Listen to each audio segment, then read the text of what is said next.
Afternoon everyone, welcome to today's top tip, my thoughts for the day to fill your sales funnel for Christmas and go on a sales bender till November. I've just come out of a meeting where we were listening to some recorded calls of a team member for a client of mine, and they were really struggling engaging with people when they were phoning up purposefully to book a meeting for one of their field sales reps to go and have a talk to them.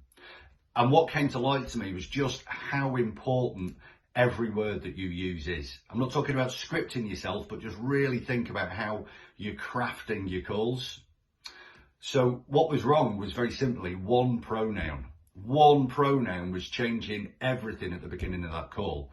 So let me explain that every time you say anything, every word you say to people has an effect. It creates a picture in the head, a thought or a feeling. And that will all be completely different depending on the language that you use. Back in the 90s, when infomercials were huge in the States, these were long TV programs purely selling things. You'll know the type. Tony Robbins did really well on them, etc. There was a gym company that sold gym equipment, and they were really struggling to push any merchandise. There was no sales coming through. So they hired a very famous marketing lady called Colleen Zott, and she went straight to work to look at their infomercials and see how she could help. And it is rumoured, this is urban myth, but she was paid $1 million and she changed one line in the whole infomercial. Originally, the call to action for the gym company was, call now, our call handlers are waiting. Now, when you hear that, call now, our call handlers are waiting, what image does that portray in your head? When you phoned up, is this a really busy place full of people buying stuff, or are they sat around with the phone not ringing and nobody buying any gym equipment? Obviously, the phone isn't ringing and nobody's buying anything, and because of social proof, nobody else is buying it, I won't buy it. No orders were going out there, purely because of their call to action. What Colleen Zott very cleverly did was change this call to action to, if you can't get through, please keep ringing. Immediately, what's the difference? What does that make your mind picture if you were going to phone up? This is, I can't get through, keep ringing, everybody's trying to buy this stuff. And then because of the social proof principle, it must be good, I want it. Sales went through the roof simply by changing the call to action. And this is how powerful it can be. It creates an image. So what brought this to mind when I was listening to calls? Well, a really common opening to sales calls that I hear, whether I receive them in the office here or on my mobile, or whether I'm coaching and training people out in the field doing this, is they start the call with, good morning, we're calling you today in regards to. We're calling you today. The pronoun we, that means a large group of people, a company is calling you.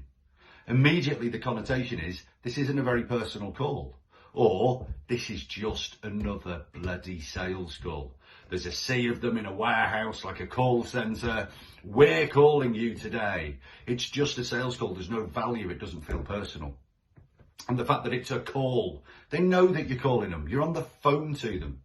So what we need to simply do is switch this language up a bit and make it more personal. Change your pronoun from we to I. Good morning, I'm glad that I've got to speak to you. I and you. Change those pronouns. We're now in a relationship. We got to speak to you. I'm glad I've got to speak with you. It immediately says I'm not your average sales call and I've got something to say. Just that very slight change of pronoun. So think about crafting your calls to make them more personal. Look at the pronouns you're using. What are the phrases? What are the things you're saying? What image is that creating in your prospect's head? If you don't believe me how powerful this is, I know a couple that actually broke up after 6 years together because of a pronoun misuse. Now, if you'll excuse the tale, very simply, they were having a discussion one night, and the female in this partnership, the lady in the partnership, said to her partner, you know when you're having sex, and then said something along the lines that was relevant to that. And at the time, the guy, as he told me, just had a gut feeling. It just didn't feel right. What's going on? Because she said, you know when you're having sex. Now, if you've been in a relationship for 6 years with somebody, you wouldn't use that pronoun. You'd say, you know when we're having sex. Where did the you're come from? And it triggered a gut feeling. There's something wrong. He questioned her on it, and immediately it came out that she'd been having an affair. And sadly now that couple has split up. So beware your pronouns, because they really, really create a feeling and an image and a gut feeling with people. So it's no longer, good morning, we're calling you today from, in order about a great idea that we've got, because you'll just be put in the sales call bin with all the other calls they've had. Change your pronouns to personal pronouns. Dave, good morning. I'm really pleased I got to speak to you today. I've been trying you for the last couple of days. This now sounds something important. It's personal and it's not like your normal sales call. So look at how you're crafting your opening of your prospect calls tomorrow. Do your 10 before 10 or your 30 before 3, whatever means that you can fill your sales funnel. Keep giving me comments, keep inboxing me. I've been loving all the feedback we're getting, and I hope you're filling your sales funnel to earn that commission and have a massive Christmas turkey. Thank you.